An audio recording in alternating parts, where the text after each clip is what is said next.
નમસ્કાર દર્શક મિત્રો, કિસાન સાથીમાં હું એમડી રાઠોડ આપનું હાર્દિક સ્વાગત કરું છું. તો કિસાન મિત્રો, આજ આપણે એવા જ એક પ્રગતિશીલ ખેડૂતની મુલાકાતે આવ્યા છીએ જેમણે સરગવાનું વાવેતર કર્યું છે.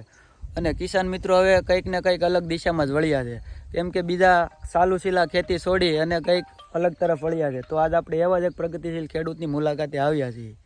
તો ચાલો આપણે એમની સાથે વાત કરી લઈએ અને સરગવામાં કઈ રીતે કાળજી રાખવાની હોય, કઈ રીતે સાળ સંભાળ રાખતા હોય છે. નમસ્કાર, સૌ પ્રથમ પહેલા એક તમારું નામ જણાવી દેજો. મારું નામ ભગવાન વણઝર.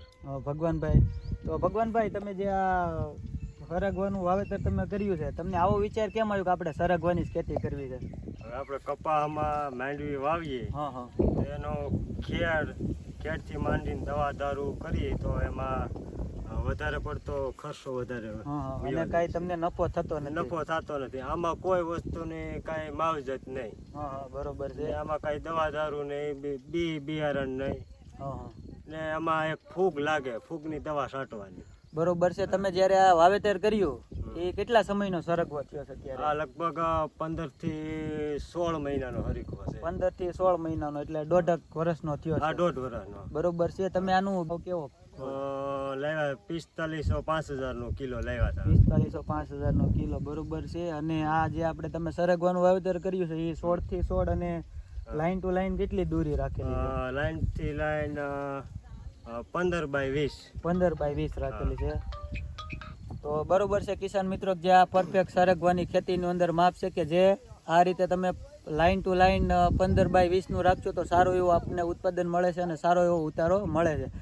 તો ભગવાનભાઈ, આપણે આમાં જે તમે સરગવાનું વાવેતર કર્યું છે, આમાં રોગ જીવાત કેવા આવતા હોય છે? રોગ જીવાત બહુ એટલી બધી નહીં, પણ 15-20 દિવસે આમાં દવાનો છંટકાવ કરવો પડે. બરોબર છે. 15 થી 20 દિવસે છંટકાવ કરતા હોય છે કે ઈળનો અને ઈળનો અને ફૂગનો આવતો હોય. બરોબર છે. શરૂઆતના ટેજમાં ત્યારે તમે વાવેતર કર્યું ત્યારે પાયાના ખાતરમાં શું નાખેલું? પાયાના ખાતરમાં ડીએપી નાખો તોય હાલે, ને 12-32 હોળ નાખો તોય 12-32 હોળ નાખો તોય હાલે, અને સાણિયું ખાતર નાખો તોય હાલે. દેશી ખાતર નાખેલું. તમે કેટલા સરગવાનું કેટલા વીઘામાં વાવેતર કરેલું? લગભગ 2 થી 2.5 વીઘાનું વાવેતર છે. 2 થી 2.5 વીઘાનું. બરોબર છે. અને તમને ગયા વર્ષે આમ ઉત્પાદન કેવું મળ્યું? એમાં ગયા વર્ષે સારું, પણ ગયા વર્ષે તો હું વર્ષ દિવસનો હરીકો હતો એટલે એટલું બધું ઉત્પાદન તો ન મળે, પણ આ વખતે સારું ઉત્પાદન. બરોબર છે. અને તમે જ્યારે વાવ્યો ત્યારથી લઈને ઉત્પાદન શરૂ કેટલા સમયની અંદર થતું હોય છે? વાવ્યો તો 5 થી 6 મહિનામાં. 5 થી 6 મહિનાની અંદર ઉત્પાદન ચાલુ થયું. બરોબર છે. તમને ગયા વર્ષે આમ બજાર ભાવ કેવા મળ્યા હતા? ગયા વર્ષે લગભગ 40-45 રૂપિયા મળ્યો હતો. અને અત્યારે હાલના સમયે અત્યારે 45 થી 50 રૂપિયા કિલા. 45 થી 50 કિલાના. બરોબર છે. અને આ માર્કેટ તમે કઈ જગ્યાએ મોકલો છો? અત્યારે અમરેલી મોકલીએ, રાજકોટ મોકલીએ. બરોબર છે. ખૂબ સરસ.